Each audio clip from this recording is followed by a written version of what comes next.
आज की कहानी पौराणिक कथा पर आधारित है। आज की कहानी का नाम है ध्रुव तारे की कथा। राजा उत्तानपाद ब्रह्मा जी के मानस पुत्र स्वयंभू मनु के पुत्र थे। उनकी सुनीति एवं सुरुचि नामक 2 पत्नियां थीं। उन्हें सुनीति से ध्रुव एवं सुरुचि से उत्तम नामक पुत्र प्राप्त हुए। वे दोनों राजकुमारों से समान प्रेम करते थे। यद्यपि सुनीति ध्रुव के साथ साथ उत्तम को भी अपना पुत्र मानती थी, तथापि रानी सुरुचि ध्रुव और सुनीति से ईर्ष्या और घृणा करती थी। वह सदा उन्हें नीचा दिखाने के अवसर ढूंढती रहती थी।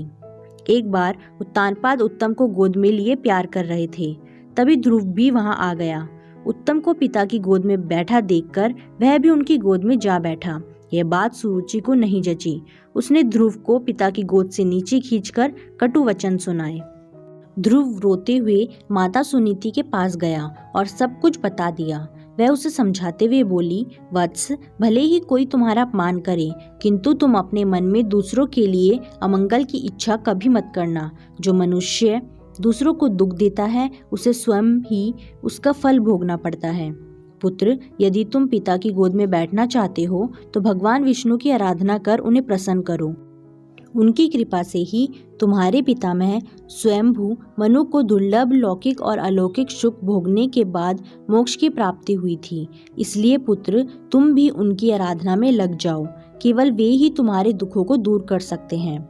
सुनीति की बात सुनकर ध्रुव के मन में श्री विष्णु के प्रति भक्ति और श्रद्धा के भाव उत्पन्न हो गए।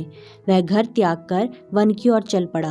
भगवान विष्णु की कृपा से वन में उसे देवऋषि नारद दिखाई दिए। उन्होंने ध्रुव को श्री विष्णु की पूजा आराधना की विधि बताई।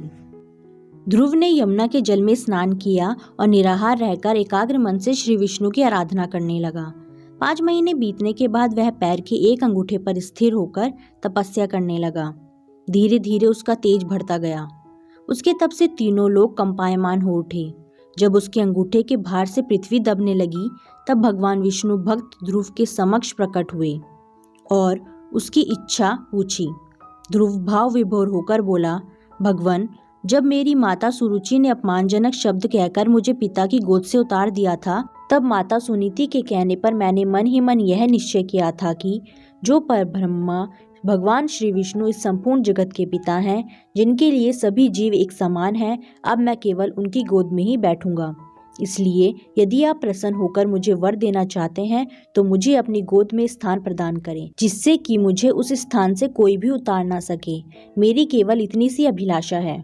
श्री विष्णु बोले, वत्स, तुमने केवल मेरा स्नेह प्राप्त करने के लिए इतना कठोर तप किया है, इसलिए तुम्हारी निस्वार्थ भक्ति से प्रसन्न होकर मैं तुम्हें ऐसा स्थान प्रदान करूंगा जिसे आज तक कोई प्राप्त नहीं कर सका।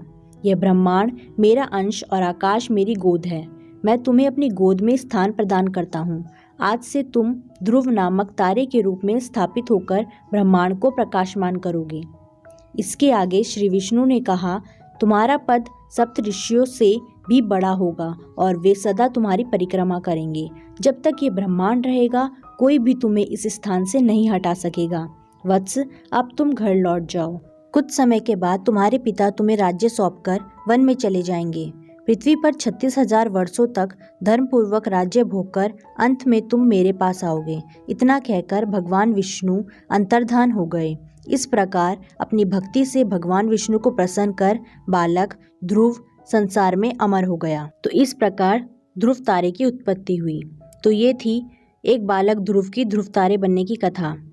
अगर आपको ये कहानी पहले से पता थी तो आप हमें कमेंट बॉक्स में ज़रूर बताएं। आज की कहानी आपको कैसी लगी, ये आप हमें कमेंट बॉक्स में ज़रूर बताएं। और ऐसी इंटरेस्टिंग कहानियों के लिए हमारे चैनल को सब्सक्राइब करें, साथ ही वीडियो को लाइक और शेयर ज़रूर करें। Thanks for watching.